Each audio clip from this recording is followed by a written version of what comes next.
لیکن جو اصل بات تھی جو میں نے پچھلے ہفتے شروع کی تھی وہ باتیں تھوڑی سی باتیں رہ گئی تھی، انہی باتوں کو میں نے آگے بڑھانا تھا اصل، اور یہ باتیں ضمن میں آ گئی۔ وہ باتیں کون سی تھی جہاں پر میں نے باتیں چھوڑی تھی؟ وہ زکوٰۃ کا مسئلہ تھا۔ ہم نے زکوٰۃ کو سمجھنا تھا۔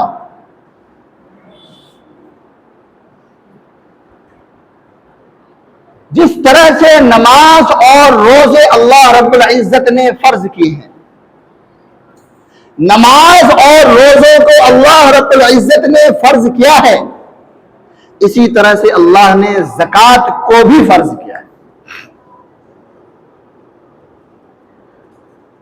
قرآن میں کئی جگہ نماز کے ساتھ زکوٰۃ کو ملا کر بیان کیا گیا۔ اقیموا الصلاۃ وآتوا الزکاۃ، نماز قائم کرو، زکوٰۃ ادا کرو۔ جس طرح سے نماز کے چھوڑنے پر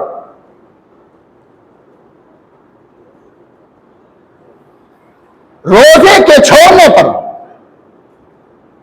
وعیدیں آئی ہیں، اللہ رب العزت کی طرف سے ہمیں بتلایا گیا کہ ایک نماز کے چھوڑنے پر تمہیں کتنا گناہ ملے گا، تمہیں کتنے دنوں تک، کتنے سالوں تک تمہیں جہنم میں آگ کی بھٹی میں جلنا پڑے گا۔ اسی طرح سے زکوٰۃ کے چھوڑنے پر، زکوٰۃ ادا نہ کرنے والوں پر بھی اللہ رب العزت کی سخت وعیدیں آئی۔ اب زکوٰۃ کا مسئلہ یہ ہے کہ ہر کسی پر زکوٰۃ نہیں، جو صاحب نصاب ہیں، جس کو اللہ نے مال دے رکھا ہے، جو صاحب نصاب ہیں، بات ان کی ہے۔ جو فقیر ہیں، جو مسکین ہیں، جن کے پاس نہیں ہے، بات ان کی نہیں ہے۔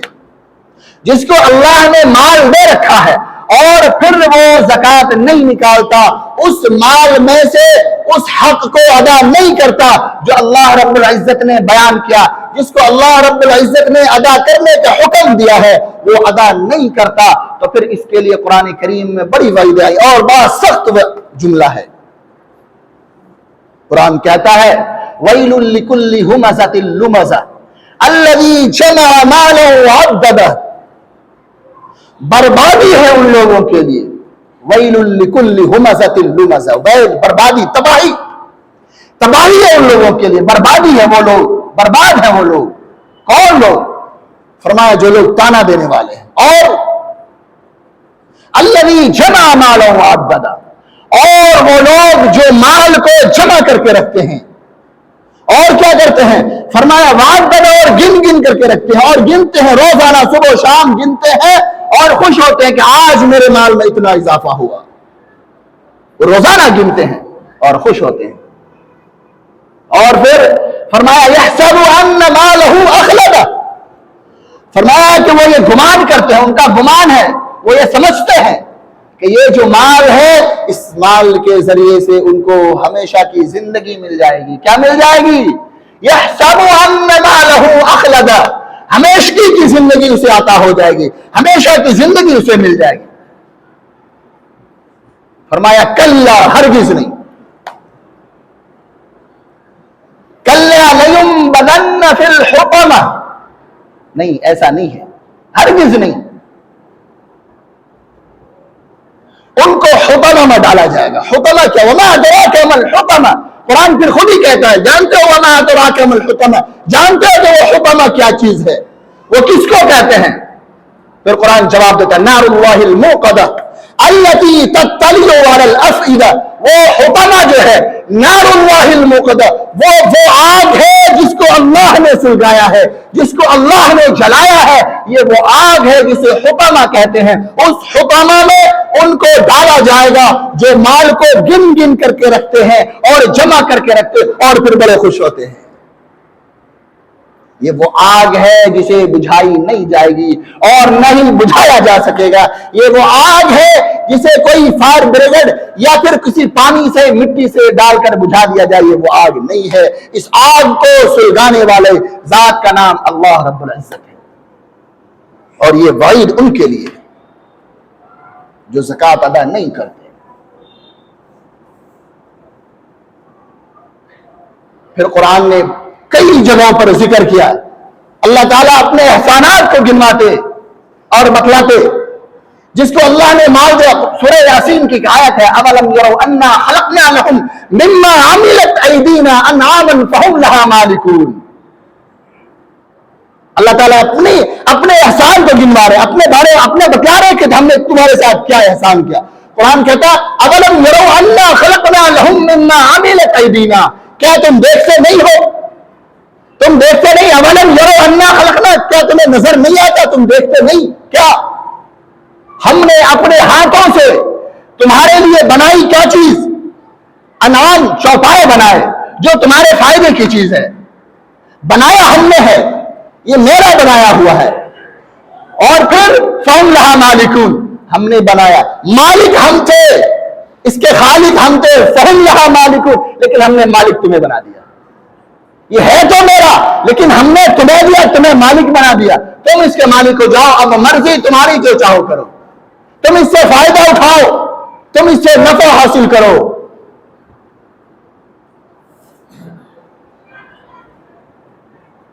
قرآن یہ کہہ رہا ہے کہ تمہارے پاس جو مال ہے, جو کچھ تمہارے پاس ہے, یہ کمال کوئی نہیں ہے تمہارا. یہ تمہارے کمال کی وجہ سے نہیں ہے تمہارے پاس مال, یہ تو اللہ کا کرم ہوا, اس کا احسان ہوا کہ اللہ نے تمہیں مال دے دیا. یہ مال, یہ جو کچھ بھی ہے, جو بھی نعمتیں ہیں جسے تم کہتے ہو کہ یہ میرا ہے, کس کا ہے؟ یہ میرا ہے, جس کو میں نے کیا ہے, اس امپائر کو میں نے کھڑا کیا, یہ میری محنت ہے. یہ کچھ نہیں ہے, یہ اللہ کا کیا ہوا, یہ اللہ نے دیا ہے, یہ اللہ کا انعام ہے, اس کی نعمتیں ہیں جو اللہ نے تمہیں دی ہے. یہ اللہ کا تمہارے ساتھ فضل ہوا, کرم ہوا کہ تمہیں مل گیا. ورنہ جاؤ دیکھو کتنے ایسے لوگ ہیں جو تم سے بہت زیادہ ٹیلنٹڈ لوگ ہوں گے, بڑی نالج ہے, بڑی تعلیم ہے, بڑا کچھ ہے ان کے پاس, لیکن اگر نہیں ہے تو مال نہیں ہے, اور بڑے پریشان بھی ہیں وہ مال کے لیے. ہم یہ سمجھتے ہیں کہ ہم نے چونکہ دکان کھولا, ہم نے فیکٹریاں لگائی, ہم نے ملازمت کی ہے, اور ملازمت کو حاصل کرنے کے لیے بڑی محنتیں کی, تب جا کر کے ملا. اگر اللہ نہیں چاہتا تو مل جاتا. ہم نے دکانیں لگائی, دکان کھول کر بیٹھ گئے, وہ جو صبح سے شام تک تمہارے پاس جو لوگ آتے ہیں مال خریدنے کے لیے, اگر اللہ اس کے دل میں یہ بات نہیں ڈالتا کہ جاؤ اس کی دکان سے خریدو, تو آتا کوئی؟ یہ غور کیوں نہیں کرتے؟ ہم یہ سمجھتے ہیں کہ ہم بڑے کاشتکار ہیں, ہم محنت کرتے ہیں, زمینوں میں بیج ڈالتے ہیں اور پھر فصل پیدا ہوتی, اور پھر اس کے لیے بڑی محنت, بڑی کاوشیں کرتے ہیں. ذرا یہ تو سوچو کہ جس زمین میں تم نے بیج ڈالا تھا, جس زمین میں تم بیج ڈالتے ہو, اس بیج میں کوپل اور پھر اس سے پودے اور پھر اس میں پھل کون لگاتا ہے, اس میں فصل کون لگاتا ہے, کون ہے جو اس میں فصل کو بھیجتا ہے؟ کبھی غور کیا؟ کیوں نہیں غور کرتے؟ یہ تو اسی کا کمال ہے, یہ وہی ہے جو بھیجتا ہے, اور جب وہ نہیں بھیجتا اور جب وہ نہیں دیتا ہے تو ہم پریشان رہتے, کہتے نہیں یہ ہو گیا, چونکہ ایسا ہو گیا, ویسا ہو گیا, اس لیے ایسا ہوا. نہیں, ایسا ویسا کچھ نہیں ہوا, وہ تو اللہ کی طرف سے. اللہ نے کہتے نہیں اسے نہیں دینا, اس مرتبہ نہیں ملا. اللہ نے اپنی کسی اور مخلوق کو بھیج دیا کہ جاؤ اسے ختم کر دو, جاؤ اسے صفا چٹ کر کے آ جاؤ, ختم. ہم یہ سمجھتے ہیں کہ نہیں, محنت ٹھیک نہیں ہوئی, ہم نے دوائی ٹھیک سے نہیں ڈالا تھا, ہماری محنت میں کمی رہ گئی, ایگزام ٹھیک نہیں لکھ پائے تھے. نہیں, اس میں تمہارا کوئی کمال نہیں. ہم اور آپ صرف کوشش کرنے والے ہیں, ہم اور آپ صرف کوشش ہی کر سکتے, اس سے زیادہ کا اختیار اللہ نے دیا ہی نہیں ہمیں. اب کوشش کرنے کے بعد اللہ ہمیں جو کچھ بھی عطا کر دے, جتنا عطا کر دے, یہ اس کا فضل ہے, یہ اس کا کرم ہے.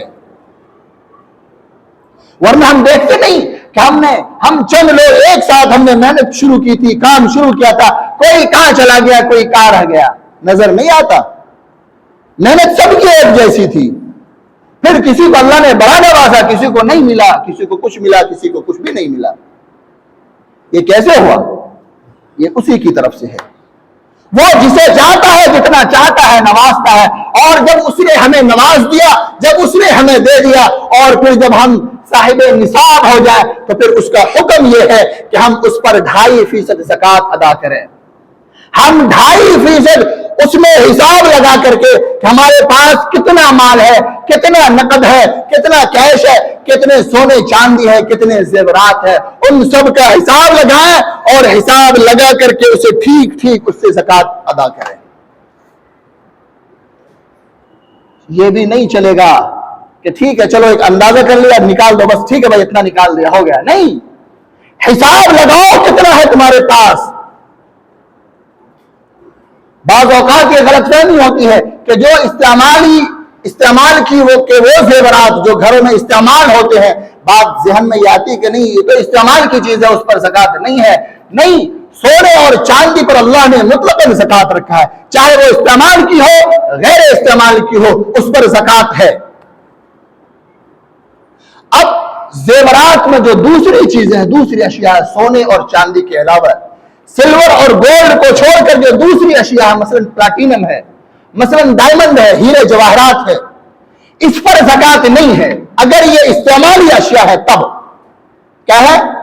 اگر استعمالی اشیاء ہے، یہ زیورات ہے جو گھروں میں استعمال ہو رہے ہیں، استعمال کرنے کے لیے ان کو خریدا گیا ہے، بنایا گیا ہے، تو اس پر زکوٰۃ نہیں ہے۔ لیکن اگر یہ مال تجارت ہے، ہم نے تجارت کے گھر سے خریدا ہے، ہیرے جواہرات کو، پلاٹینم کو، کوئی بھی چیز ہے، تو اب یہ مال تجارت ہے، جس وقت ہم زکوٰۃ ادا کریں گے جس دن سال پورا ہوگا، جس دن ہم نکال رہے ہوں گے، اس دن حساب لگائیں گے کہ اس کی بازار کی قیمت کیا ہے، اس کی کیا ویلیو ہے، اس کے حساب سے ہم زکوٰۃ ادا کریں گے۔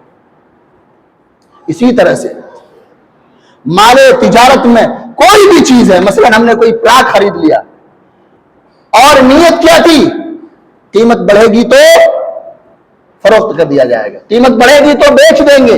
اب یہ مال تجارت ہے، جس دن ہم زکوٰۃ نکال رہے ہوں گے اس کی قیمت کا حساب لگائیں کہ آج اس کی قیمت کیا ہے، اس کی بازار میں کیا قیمت ہے، اس کے حساب سے ہم سارے کا زکوٰۃ نکالیں گے۔ لیکن اگر ایسا نہیں ہے، ہم نے اپنی رہائش کے لیے خریدا، کوئی پلاٹ کس لیے خریدا کہ بھائی اپنی ضرورت ہے، مکان بنائیں گے، رہیں گے وہاں پر، تو پھر کوئی زکوٰۃ نہیں، چاہے وہ کتنی بھی قیمتی ہو۔ یا پھر یہ کہ ہم نے ایسے ہی خرید لیا، نیت کوئی نہیں، دیکھا جائے گا، جو ہوگا وہ وقت کے حساب سے فیصلہ لیا جائے گا، تب بھی زکوٰۃ نہیں۔ اسی طرح سے ہم نے خریدا تھا، ہماری خریدنے کی جو نیت تھی وہ یہ تھی کہ رہائش اختیار کریں گے، مکان بنوائیں گے، کرائے پر لگائیں گے، کچھ بھی، پھر ارادہ ہوا کہ نہیں اب اسے بیچ دیا جائے، قیمت چونکہ ٹھیک ٹھاک سی ہے، بیچتے ہیں اس کو، تو صرف نیت یہاں پر کر لینے سے زکوٰۃ نہیں ہوگی جب تک کہ اس کو بیچ دے اور وہ قیمت ہمارے پاس آ جائے۔ جب قیمت آ جائے گی اب اس پر زکوٰۃ ہے۔ اسی طرح سے ہم تاجر ہیں، اگر ہمارے پاس مال تجارت ہے تو اس کا زکوٰۃ کیسے نکالیں گے؟ ہمارے پاس مال ہے، بہت سارا اسٹاک ہے، کیا حساب لگائیں گے؟ جو کیش ہے، جو نقد ہے، اس کا تو حساب لگ گیا، اب مال کا کیسے لگائیں گے حساب؟ تو مال کا اس کا اصول، اس کے تین طریقے ہیں، تین طرح کی قیمتیں ہوتی ہیں۔ ایک تو قیمت ہے ریٹیل قیمت، دوسری ہوتی ہے ہول سیل قیمت، اور ایک تیسری قیمت یہ ہے کہ اگر پورا اسٹاک جتنا ہے اگر اس کو ایک ساتھ بازار میں فروخت کیا جائے تو اس کی کیا قیمت ہوگی؟ یہ تین طرح کی قیمت ہوتی ہے۔ تو شریعت نے اتنی گنجائش رکھی ہے کہ اگر چاہے تو جتنا اسٹاک ہے اس کو پورا اگر ایک ساتھ اس کو بازار میں فروخت کیا جائے گا تو کیا قیمت بنے گی، اس کا حساب لگا کر زکوٰۃ ادا کر دیں۔ ورنہ علماء نے یہ فرمایا کہ بہتر یہ ہے کہ ہول سیل کی جو قیمت ہے اس کے حساب سے زکوٰۃ ادا کریں، ورنہ بہرحال گنجائش اس کی بھی ہے۔ اب چونکہ وقت ہو رہا ہے، تیسری ایک آخری بات کہہ کر اپنی بات ختم کرتے ہیں۔ ہم میں سے بہت سے لوگ وہ ہیں جو شیئر میں پیسے لگاتے ہیں، شیئرز خرید کے رکھے کسی کمپنی کے، شیئر مارکیٹ میں انویسٹ کر کے ہیں ہم۔ اب اس کی دو صورتیں ہوتی ہیں۔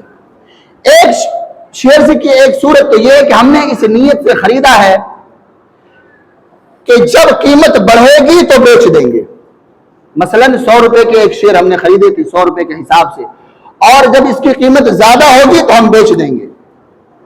تو اب جس دن ہم زکوٰۃ ادا کر رہے ہیں اس دن وہ جتنے شیئرز ہیں اس کی جو قیمت ہوگی، جو مارکیٹ ویلیو ہے، اس کے حساب سے ہم زکوٰۃ ادا کریں گے. ٹھیک ہے بھائی.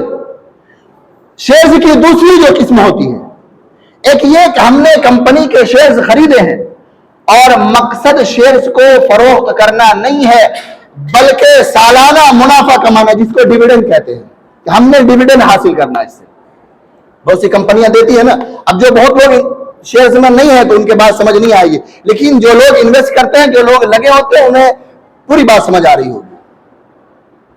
تو دوسری صورت جو ہے کہ مقصد ہے ڈیویڈنڈ حاصل کرنا، سالانہ منافع حاصل کرنا، تو اس صورت میں زکوٰۃ ادا کرنے کی صورت یہ بنے گی کہ ہم یہ معلوم کریں کہ جس کمپنی کے شیئرز ہم نے خریدے ہیں اس کمپنی کی جو پوری جو ویلیو ہے اس میں سے کتنا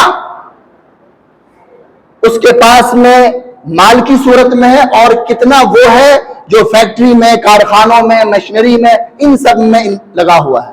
کیونکہ کمپنی جب لسٹڈ ہوتی ہے تو اس ساری کی ویلیویشن لگتی ہے اور اس کے حساب سے شیئرز کی قیمت ہوتی ہے. تو اب یہ پتہ کیسے چلے گا؟ وہ پتہ کمپنی سے چلے گا. کمپنی کی ویب سائٹ پہ جائیں، وہاں معلوم کریں کہ یہ کمپنی کی کتنے اثاثے وہ ہیں جو کہ منجمد ہے، جس پر زکوٰۃ نہیں. مثلا مکان ہے، کارخانے ہیں، آفس ہے، اس پر زکوٰۃ نہیں ہے، لیکن ویلیو اس میں ایڈ ہوتی ہے. تو اب مثال کے طور پر ہم نے ایک شیئر خریدا، اس کی قیمت تھی 100 روپے. کتنی تھی؟ 100 روپے. جب ہم نے کمپنی کا پورا جب ڈیٹیل لیا تو ہمیں یہ معلوم ہوا کہ کمپنی کے 40% جو اثاثے ہیں وہ منجمد ہیں، یعنی کہ وہ فیکٹری کی صورت میں ہے، آفس کی صورت میں ہے، گاڑی ہے، وغیرہ وغیرہ، جس پر زکوٰۃ نہیں ہے. 40% اثاثے وہ ہیں اور 60% وہ غیر منجمد ہے، وہ اثاثے کی صورت میں ہے، وہ مال کی شکل میں ہے.